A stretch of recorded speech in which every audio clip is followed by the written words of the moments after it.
Selamat pagi anak-anak kelas 8. Bagaimana kabarnya anak-anak? Mem Elisa selalu berharap anak-anak kelas 8 semuanya sehat-sehat ya. Hari ini kita akan masuk materi prakarya. Kita akan masuk di bab yang kedua. Anak-anak, simak video ini dari awal, pertengahan, sampai akhir. Ya. Nah, anak-anak, kita akan masuk di bab yang ke-1. Bab yang ke-1 kita akan belajar tentang kerajinan bahan limbah keras. Nah, di sini anak-anak akan belajar kerajinan bahan limbah keras organik dan kerajinan bahan limbah keras anorganik. Untuk kerajinan bahan limbah keras organik, di sini anak-anak akan belajar tentang ada cangkang kerang, sisik ikan, tulang ikan, bahkan tempurung kelapa ya. Sedangkan untuk yang anorganik nanti anak-anak akan belajar tentang botol plastik, pecahan keramik dan pecahan kaca. Nah, untuk bab yang kedua anak-anak kita akan belajar tentang alat penjernih air. Masih ingat ya waktu anak-anak belajar di filtrasi air di IPA ya.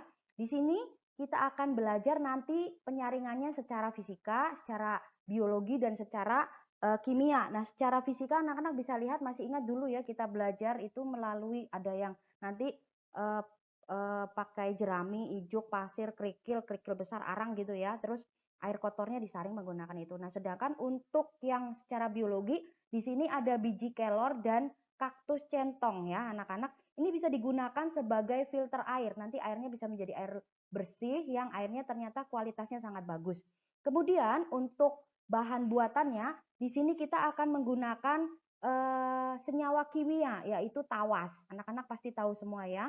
Tawas bentuknya seperti itu yang warna batu warna putih. Oke, nanti kita akan belajar semuanya di sini di alat penjernih air. Nah, anak-anak, nanti di bab yang ketiga kita akan belajar tentang budidaya satwa harapan. Nah, satwa harapan yang dimaksud itu adalah ada cacing tanah, ada jangkrik, ada lebah madu, ada ulat sutra. Nah, tentu saja satwa harapan ini sangat berguna untuk kita ya. Kalau jangkrik itu biasanya untuk pakan ternak gitu ya. Nah, untuk lebah madu, madunya bisa diambil yang biasa dikonsumsi oleh manusia gitu ya.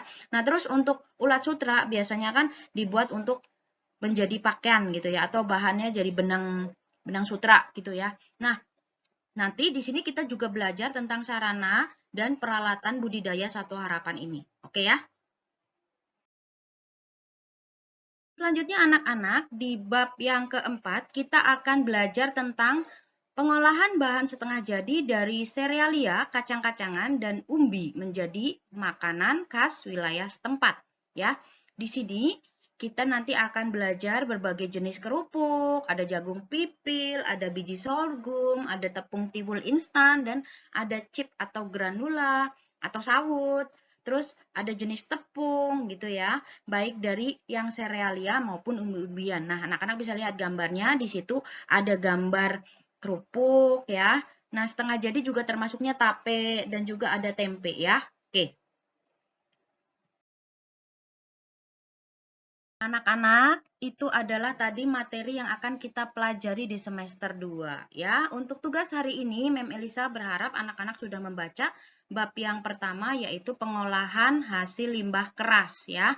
Oke, anak-anak bisa mulai baca dari yang bab 1. Karena nanti di minggu depan kita akan bahas secara bersama-sama. Nah, itu saja materi kita hari ini, pelajaran kita hari ini. Tetap semangat dalam belajar. Tuhan Yesus memberkati.